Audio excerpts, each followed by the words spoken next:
Hey, what's up guys? Houston here. Look, if you're trying to figure out how do I get business funding? Well, some of you all may not even know that there's actually 6 levels to business funding, okay? And so this video, I'm gonna actually give you the first 3, and then for those of you that may be interested in a one-on-one consultation, I'll break down the other 3. But the first 3 we're going to be talking about, the first one I should say we're talking about is with the major banks, okay?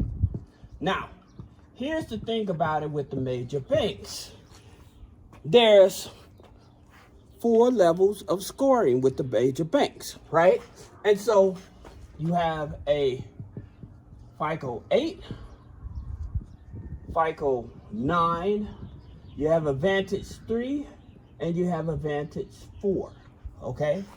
So they have 4 levels when it comes to major banks in terms of helping you qualify for funding, all right? And so let me show you, all right? So first, you have the major banks. Let's say that we have Chase, okay? So with Chase, when it comes to business funding, if you are brand new, I always tell you to set up a checking account, a savings account, and a business account.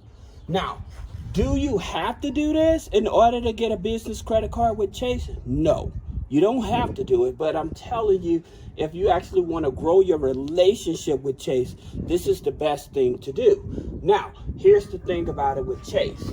They're usually going to do an Experian and a TransUnion if you're brand new, all right? So this is something that a lot of people don't realize, and they use a FICO 8, all right? So Chase FICO 8, then some people may want to be with Amex, right? So with Amex, again, they do offer checking accounts and savings accounts, right? However, in terms of if you start with a regular personal credit card, then you will qualify for the business credit card. And the best thing about American Express is that once you are a member with them, then you actually can be able to apply for credit cards without getting a hard inquiry on the phone, because you already have that relationship, all right? Now, here's the thing about it with American Express that some people don't know. Most people, they would either go for their Amex Platinum or their Gold, all right? Now, these are charge cards. However, I always tell people, instead of going for the Amex charge cards on the Platinum and the Gold, I always tell you to go for the Blue Cash cards. And the reason is, on the Blue Cash business cards, because they give you 0% for 12 months, all right? Now, here's another thing, and this is okay with Amex with the Platinum and the Gold, but I prefer this here because 0% interest for 12 months on the Blue Cash. But here's the interesting thing about it. With the Platinum business, the Platinum Gold, they have this thing pay over time, all right? So if you have actually do get the American Express Gold card or Platinum card, what it is say that they approve you for $25,000, all right? And you know, okay, within the next 3 months, I'm probably only going to use 10,000 of it, right? So what they'll do, that 10,000, they will break that up into increments for over 6 months, and you pay that like a revolving card, all right? However, anything beyond that, you would have to pay off in full that following month, okay? Now, that's something that you have to look out for Amex. Now, there's another thing you have to also look out for Amex, because if you max out any of your Amex cards, all right away, soon as you get it, then it can trigger a financial evaluation. That means that they want to see your pay stubs, all right? So they want to see taxes. So these are things that you have to be very careful to be aware of, because if you don't produce those documents, once they request that financial evaluation, then they'll lock up your card and you'll just owe that balance, okay?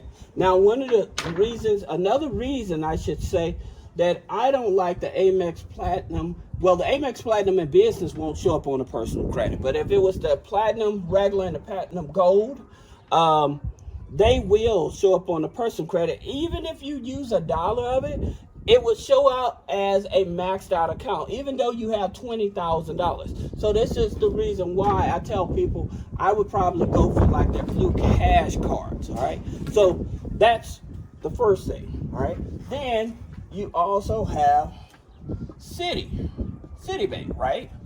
So they usually are a Equifax. All right. And I tell people that if I'm going for Equifax, I would probably go for like a Costco, okay?